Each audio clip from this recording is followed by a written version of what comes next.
Hi, this is Marchen Orders, and I like quick cuts.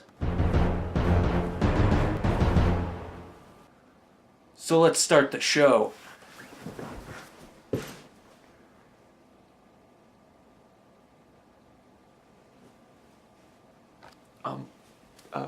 This is where we start the open. The good times will come around when we follow through.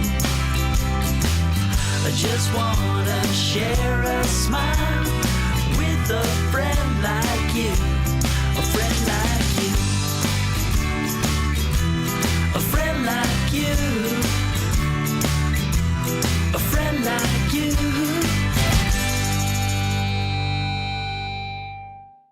This week, I'll be reviewing Inception.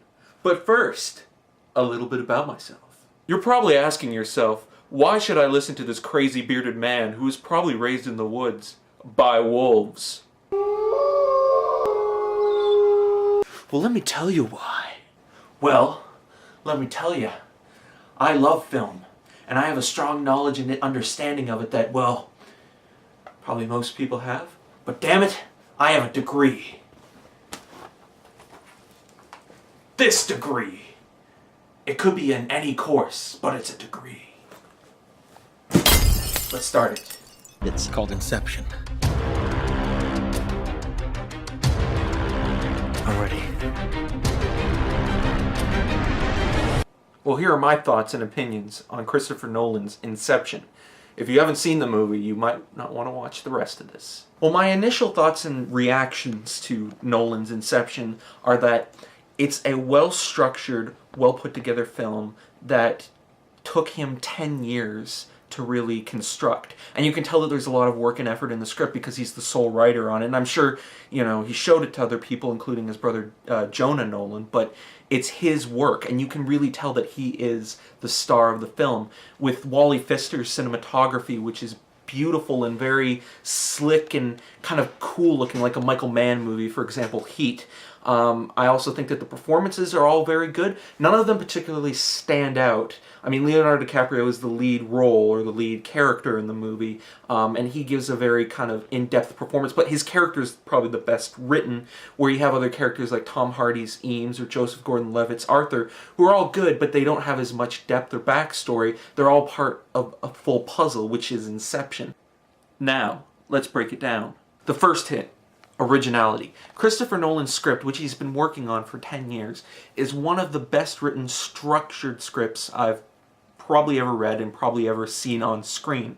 One of the best key points of this movie is how the film develops and layers, and Nolan knows how to really, sink the viewer into these dreams within dreams. And it's not a sequel or a remake or a reboot or an adaptation of previous source material. It's all original. It's all from his mind. So I think that's what's really a great thing, and very grand and epic on its scale and budget, and I really appreciate that. The second thing is Lee Smith and his editing.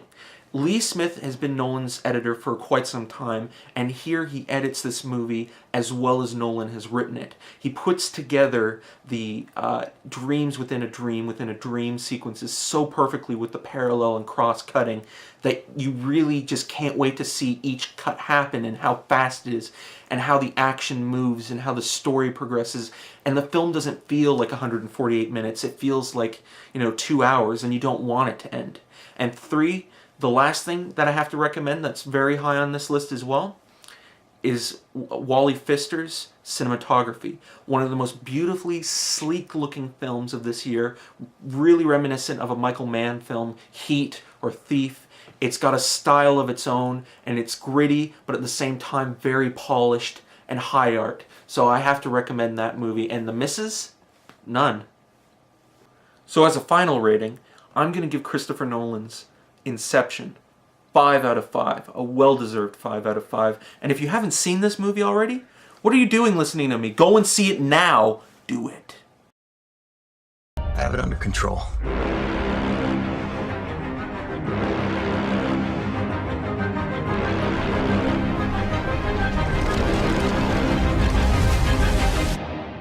I'd hate to see out of control.